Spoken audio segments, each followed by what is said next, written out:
Hi hello welcome back to ఈ తరం కథలు. ప్లీజ్ ముందుగా వీడియోకి ఒక చిన్న లైక్ చేయండి. లైక్తో పాటు హైప్ ఇవ్వండి. ఈరోజు స్టోరీ నువ్వే నా శ్వాస, ఎపిసోడ్ నెంబర్ 94. కథను రచించిన వారు అనురాధ గారు, వాయిస్ ఓవర్ శ్వేత. ఇక లేట్ చేయకుండా స్టోరీలోకి వెళ్ళిపోదాం. అంజలి బెడ్పై నిద్రపోతూ కనిపించింది. అభిరామ్కి ఆమెను చూస్తే ఎంతో జాలనిపించింది. చిన్న వయసులోనే తల్లి మరణాన్ని చూసింది. ప్రాణాలు కాపాడుకోవడం కోసం అర్ధరాత్రి వర్షంలో పెద్ద నదిని దాటింది. ఈ వయసు వచ్చే వరకు కోటలో యువరాణిలా జీవించాల్సిన ఆమె అనాథాశ్రమంలో ఎన్నో ఇబ్బందులు ఎదుర్కొంది. వీటన్నిటికీ కారణం ఆ భూపతి. వాడంతు చూడాలి అని స్థిరంగా నిర్ణయం తీసుకొని అంజలిని అలా చూస్తూ నిల్చున్నాడు అభి. నిద్రలో ఉన్న అంజలి కలలో ఒక భయంకరమైన దృశ్యం కనిపిస్తుంది. ఏదో పెద్ద ఆకారం చూడ్డానికి ఎంతో భయంకరంగా ఉంది. రాక్షసుడులా అసహ్యంగా ప్రమాదకరంగా ఉన్న ఒక ఆకారం ఆమెకు చేరువగా వస్తూ ఆమె తలపై చెయ్యి వేస్తున్నట్టు అనిపిస్తుంది. అంజలి ఆ దృశ్యం చూసి తట్టుకోలేక నిద్రలో ఇబ్బంది పడుతూ ఎంతో భయపడుతూ అటు ఇటు కదులుతూ వణికిపోతూ అభిరామ్కి కనిపించింది. అభి ఒక్కసారిగా కంగారు పడ్డాడు. ఏమైంది అంజలి? ఎందుకు ఇలా కంగారు పడుతుంది? ఏదైనా బ్యాడ్ డ్రీమ్ వస్తుందా అనుకుంటూ ఆమె దగ్గరికి కంగారుగా వెళ్ళాడు అభి. అంజలి మరింతగా భయపడిపోయి, వద్దు, నా దగ్గరికి రావద్దు, వెళ్ళు అంటూ గట్టిగా అరిచి కళ్ళు తెరిచింది. ఆమెకు ఎదురుగా అభి ఆమెను చూస్తూ, అంజలి ఏమైంది అంటూ కంగారుగా అడుగుతూ కనిపించాడు. అంతే, అంజలి అతన్ని గబుక్కున హత్తుకొని, అభి నువ్వేనా? నువ్విక్కడే ఉన్నావా? అమ్మయ్యా అంటూ ఏడుస్తూ ఎంతో భయపడిపోతూ అతన్ని ఆమె కౌగిల్లో మరింత గట్టిగా చుట్టేసుకొని ఏడ్చింది అంజలి. అభిరామ్కి ఏమీ అర్థం కాలేదు. ఏదో జరిగింది, కానీ ఏం జరిగిందో అర్థం కాలేదు. ఏమైంది అంజలి? నేను ఇక్కడే ఉన్నాను, భయపడకు. అసలేం జరిగింది చెప్పు అంటూ ఆమెను చిన్న పాపాయిలా బుజ్జగిస్తూ అడిగాడు. అంజలి ఏడుస్తూ, అభి ఒక పెద్ద భయంకర రాక్షస రూపం నాకు దగ్గరగా వచ్చి నా తలపై చెయ్యి వేస్తున్నట్టు అనిపిస్తుంది. చాలా భయం వేసింది అని ఆమె కల కోసం చెప్పింది. అభిరామ్కి అర్థమైంది ఆ కలలో వచ్చిన రాక్షసుడు వేరెవరో కాదు, భూపతి అని. నిన్నటి రోజు వాడు అంజలి తలపై చెయ్యి వేయడం అతనికి గుర్తుకొచ్చింది. రేయ్, నిన్ను వదిలిపెట్టను అని పళ్ళు కొరుకుతూ పైకి నార్మల్గా ఉండేందుకు ట్రై చేస్తూ, అంజలి ఏదో పీడకలరా అంతే, అలాంటి వారు అంటూ ఇక్కడ ఎవరూ లేరు, భయపడకు అంటూ ఆమె పక్కనే ఉన్న వాటర్ అందుకొని ఆమెకు తాగించాడు. అంజలి వాటర్ తాగి చుట్టూ చూసి ఆమె తన గదిలోనే ఉంది అనే నమ్మకంకి వచ్చి కాస్త నెమ్మదయ్యి అభిరామ్కి దూరంగా జరిగి, సారీ, మిమ్మల్ని ఇబ్బంది పెట్టాను, ఏదో భయంకరమైన కల నన్ను భయపెట్టింది అని చెప్పింది అంజలి. అభి ఆమెను పరీక్షగా చూస్తూ, ఇప్పుడు బాగానే ఉన్నావుగా? సరే, ఇప్పుడు టైం ఎంత అయిందో తెలుసా? లే, వెళ్ళి ఫ్రెష్ అయ్యిరా, కింద నీకోసం సునీత అక్కి చూస్తున్నారు అని నార్మల్ చేసి పంపించాడు అభి. అంజలి మనసులో ఇంకా భయంగానే ఉంది, కానీ ధైర్యం చేసుకొని సరే అంటూ వెళ్ళింది. అభి గట్టిగా ఊపిరి తీసుకొని నెమ్మదిగా బయటకు వచ్చేశాడు. అంజలి ఫ్రెష్ అయ్యాక కిందకొచ్చింది. ఆమెనంతా అపురూపంగా చూస్తూ, అంజలి ఎలా ఉన్నావు ఇప్పుడు? బాగానే ఉన్నావుగా అని అడిగి ఆమెను సరదాగా మాటల్లో పెడుతూ చల్లని పెరుగన్నం కలిపి ఆమెకు తినిపించింది సునీత. ఆమెకిప్పుడు బాగానే ఉంది అని అంతా నిర్ధారణకు వచ్చారు. కాస్త నెమ్మదయ్యారు అంతా. ముష్టి నవ్వుతూ కొన్ని సినిమాల కోసం చెప్తూ ఉన్నాడు. అలాగే అక్కీ కూడా తనకు నచ్చిన మూవీస్ కోసం చెప్తుంది. అంజలి ఎంతో ఆసక్తిగా వింటుంది. సునీత కూడా కొన్ని సినిమాల కోసం చెప్తూ ఉంది. ఇంట్లో అంతా సినిమాల కథల కోసం మాట్లాడుకుంటూ ఉన్నారు. అభిరామ్ గుండెలో అగ్ని రగులుతున్నా బయటపడకుండా ఇంట్లో అందరి ముందు ఎంతో నార్మల్గా ఉండేందుకు ప్రయత్నిస్తూ ఉన్నాడు. కానీ అంతటి దారుణాలు తెలుసుకున్న అతను తేలిక ఉండడం అంత సులభం కాదు. కానీ తప్పడం లేదు. ఎంతో శక్తి కూడగట్టుకొని మౌనం వహించి ఇంట్లో అందరితో నార్మల్గా ఉన్నాడు. అతని పరిస్థితి వినోద్ గారు గమనిస్తూనే ఉన్నారు. కానీ ఏం జరిగింది అని అతను ప్రశ్నించలేదు. ఆ రోజంతా కుటుంబ సభ్యుల మధ్య సరదాగా గడిపేసింది అంజలి.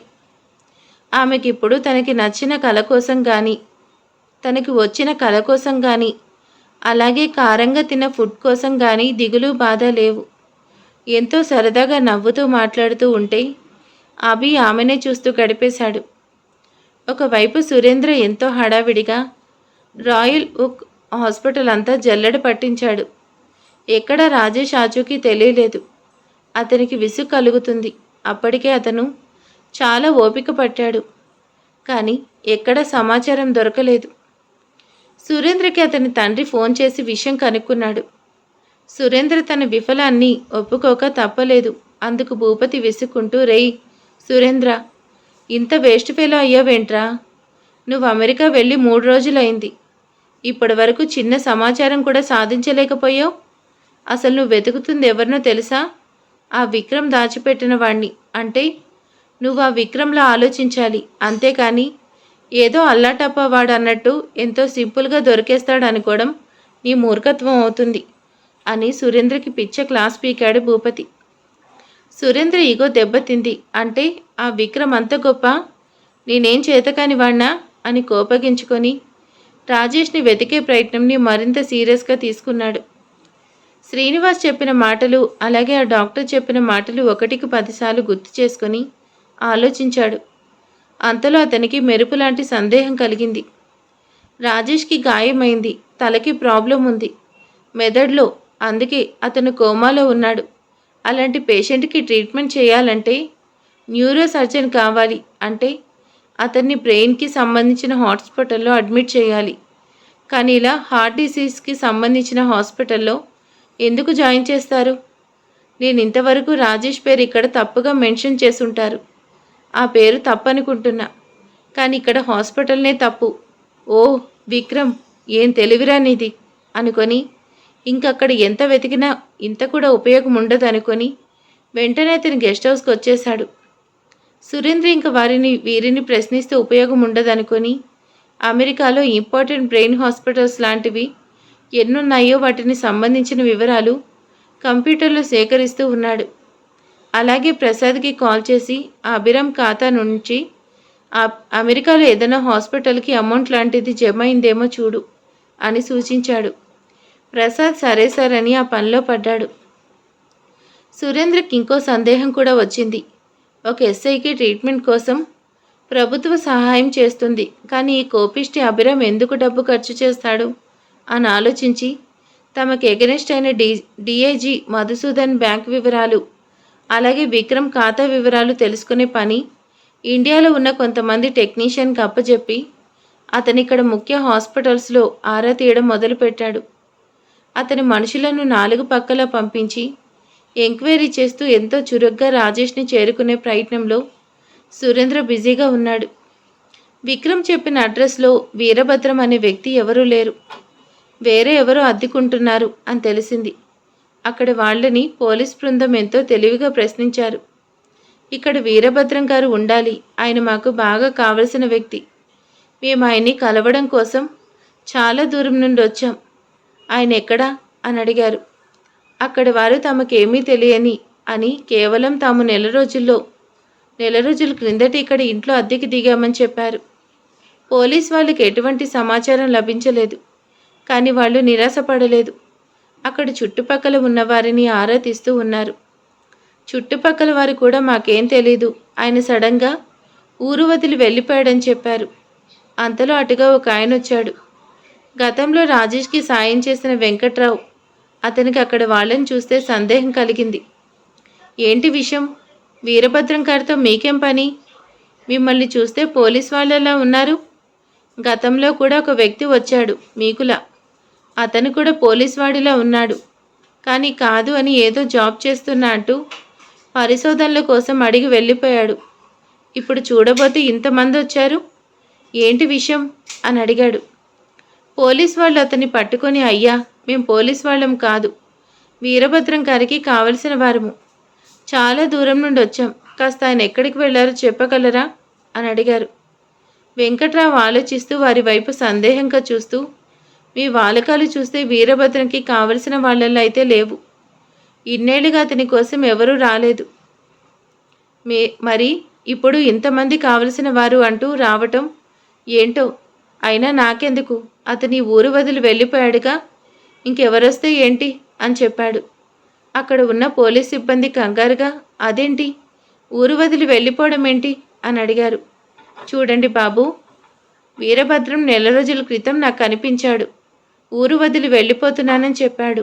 ఆయనకి గతంలో వచ్చిన వ్యక్తి, అతని పేరు రాజేష్ అనుకుంటా, అతని వీరభద్రంకి కొంత డబ్బు ఇచ్చాడు. ఆ డబ్బుతో కూతురికి వైద్యం చేయించుకోవాలని చెప్పాడు. ఆ తర్వాత ఈ ఊరిలో సరైన డాక్టర్స్ లేరని చెప్పి హైదరాబాద్ వెళ్తా అన్నాడు. కానీ ఎక్కడుంటాడన్నది మాత్రం చెప్పలేదు.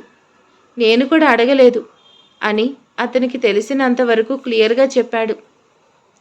పోలీస్ బృందం కాస్త విచారించి అంతలోనే కాస్త సంతోషపడ్డారు. విక్రమ్ సూచన ప్రకారం వీరభద్రం దగ్గర ఆడవారు హెల్త్ ప్రాబ్లంతో ఎవరైనా ఉన్నారేమో తెలుసుకోండి అని చెప్పారు.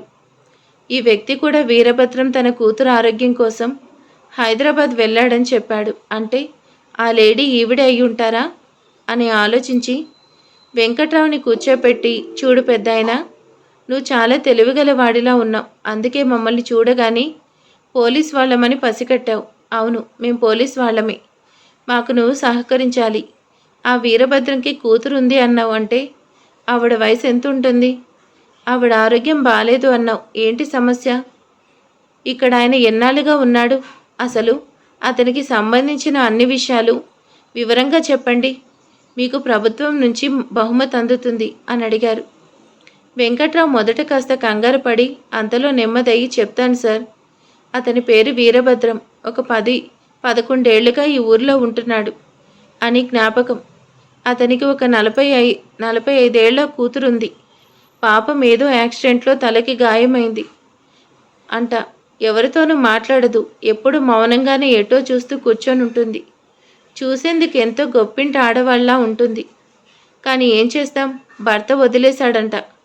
వీరభద్రం ఏదో సమస్యలో ఉన్నాడనిపిస్తుంది. ఆవిడ్ని చాలామంది డాక్టర్లకు చూపించాడు. కానీ ఉపయోగం లేకుండా పోయింది. చేతిలో డబ్బంతా అయిపోయింది అని చేసేదేమీ లేక విసిగిపోయి ఇక్కడే ఉండిపోయాను అంటూ నాతో చెప్పుకున్నాడు సార్. ఈ మధ్యకాలంలో రాజేష్ అనే వ్యక్తి వచ్చి కొంత డబ్బు సాయం చేశాడు. ఆ ధన సహాయంతో వీరభద్రం కూతురు ఆరోగ్యం మెరుగు చేసుకునే ప్రయత్నంలో హైదరాబాద్ వెళ్తున్నానని మాత్రం చెప్పాడు. ఆ మాట మీకు ఇంతకు ముందే చెప్పాను. అంతే, అంతకు మించి నాకేం తెలీదు. నాకు తెలిసిందంతా చెప్పేశాను. అలాగే అతనితో అంత సన్నిహితం కూడా నాకు లేదు. మీరు అతని కోసం ఎందుకు అడుగుతున్నారో నాకు తెలీదు. కానీ అతను మంచివాడు అనిపిస్తుంది. ఎప్పుడు ఎవరితో గొడవపడి ఎరగడు అని చెప్పి, ఇంక నేను వెళ్ళవచ్చా అని అడిగాడు.